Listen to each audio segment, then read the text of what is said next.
You're actually watching a reflection of me, reflecting on me being a doctor for the past year. How good's that? Anyways, sit back and relax. Let me show you what I've learned.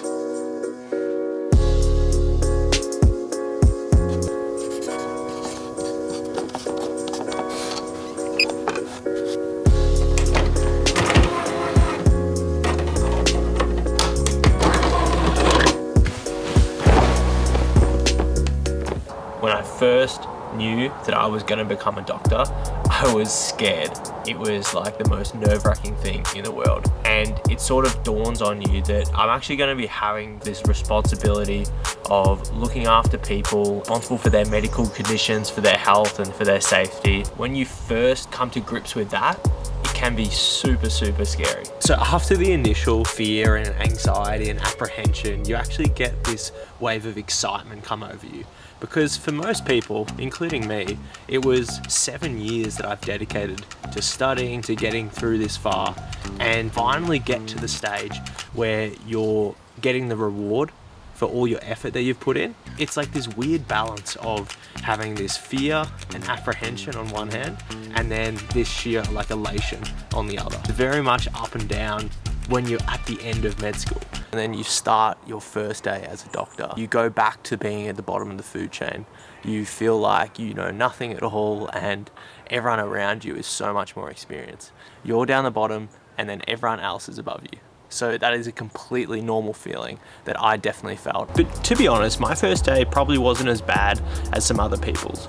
You know, I started out in the emergency department, and I think that is probably the most natural progression for a student to become a doctor, because you were doing the same things that you did as a student.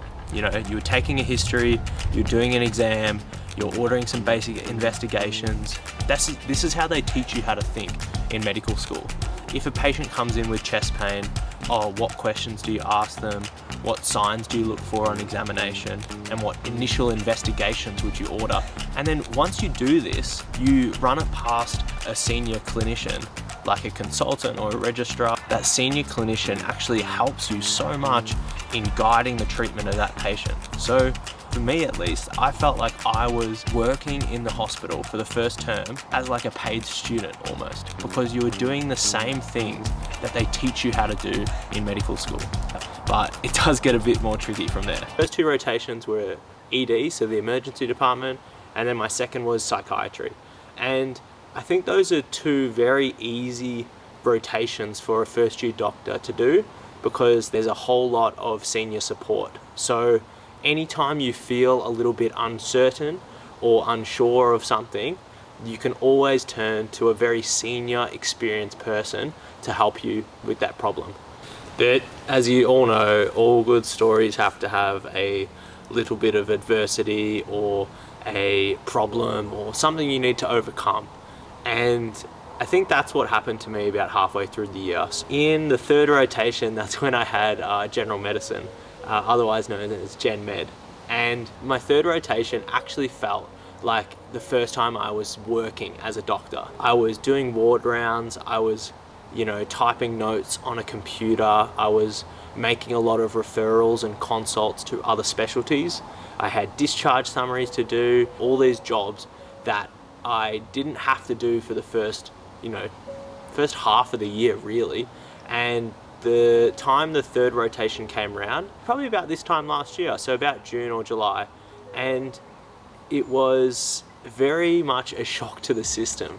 But it gets easier, I'm telling you. And once you're over that hump towards the end of the year, you start to really get comfortable and start to find your feet.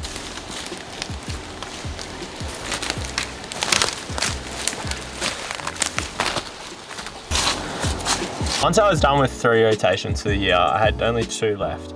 And the next one was actually a real important one for me. That was when I went up to a country hospital to do another emergency department rotation. That was really important for me because I had just come off a pretty busy, tense and difficult rotation where I felt like I was doing a lot of work and not really getting on top of things. So I needed a little win, and it gave me a chance to reset. I felt more comfortable because I had already done an ED rotation, and I think it was a real chance for me to level up and start developing some really good skills. I had a great time up there. Didn't have the same routine, I didn't have the same environment, it was a bit different, and just being able to travel physically to a new location was a real reset button for me. So I really enjoyed that, and I really started to level up at that point.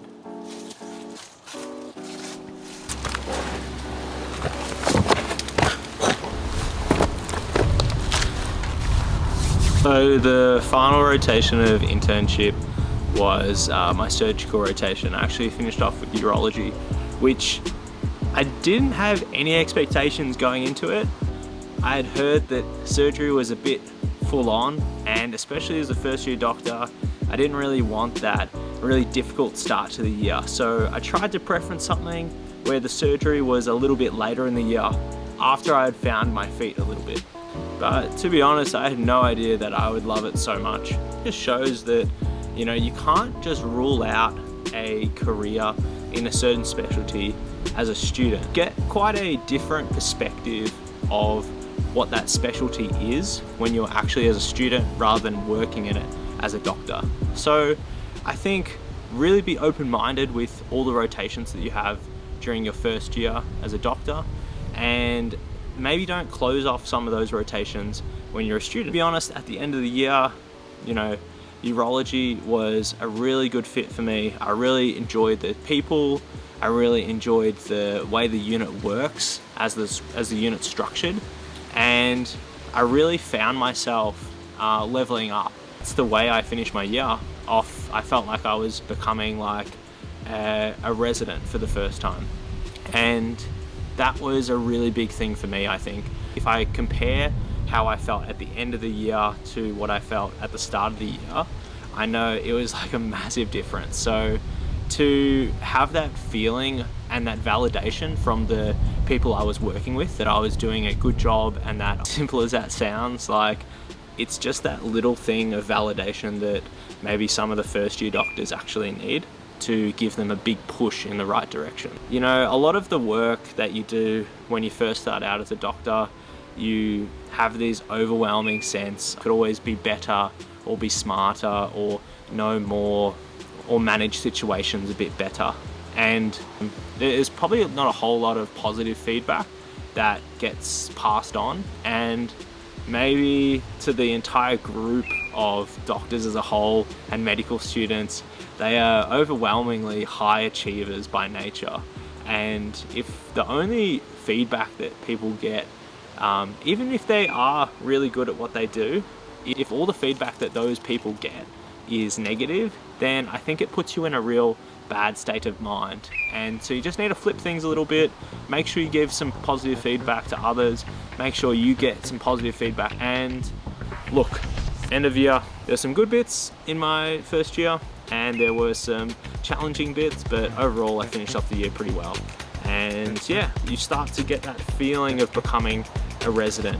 So that was my first year as a doctor, and yeah, hopefully that helped.